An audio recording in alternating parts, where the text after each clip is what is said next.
ئەو کەسانەی بەتایبەت لە نێژی جمعایی کە زۆر جار یان نێڕوانان کە دەچمە مزگەفتێ لەوانەیە ئەم کەمێک تاخیر بچمیان پێشوەی بانکە بداتم بچم پێشوەی بچم دەبینم مامۆستا لە پێش دەرکەی عادەتە مزگەفتەکەی ما عادەتی لە پێشە جادەی چلمەتری هەولێری لە پێشە یعنی ئەو لەو بەری جادەیە بەو جادەیە دوو گەڕک لێک جیا دەبتەوە گەڕەکی عایسکەری و گەڕەکی نیشتیمان يعني ما مسخرك هي ديتن لو بري لقرتش نشتمان ذاك لو بري دادني شيء او بعسابات تمز قفتي دغردي دادنيو لو بري لبنزخانه شي بنزخانه شي لبرانبرا خرج لنا عاد يخكي دادني شي لبنداري يعني شوريش حوشش قوري هي زيش قوري هي صباني هي زود زارويه يعني دبينم بصدا خرج لدري دانشتينا ام دسمه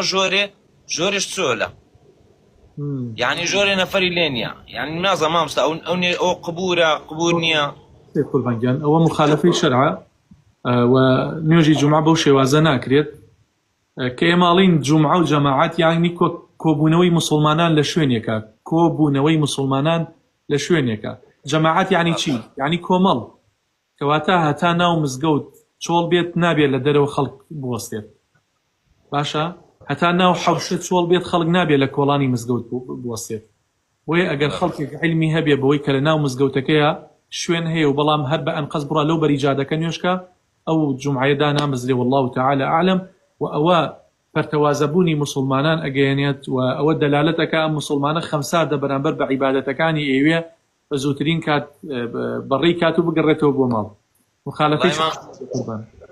مامستا تقريبا ريق يك زادي رئيسي بينا ولا بينك شي دكانش كلو لا ترهي لبن داري دكانك دادنش يعني تمشى كم زور سيرن بيدت ندم كاك ايقوانونيا سياركش ملو ديت مامستا اما يعني كد اسمه جوري لعوشكي اما بسر نفران دا باز ديان او نفر دانشتنا تزيل لو لا ترتشو لبسيان دا باز دي اما قناع بارده بنيانا مش بتينا لو دانشي ما قربان كان خوش ابي بروي لمزقود دابنيشي تا مزقود شوال بيت ابي لمزقود دابنيشي كمزقود نما ديت حوشكا حوشة بربو انجا ديت كولان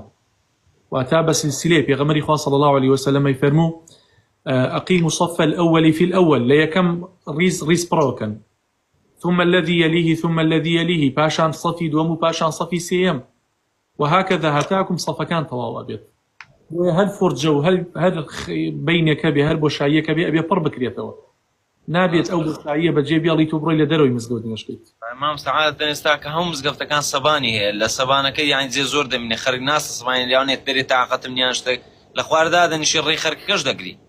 نابي قربان وهم مخالفه الشرع ودروسني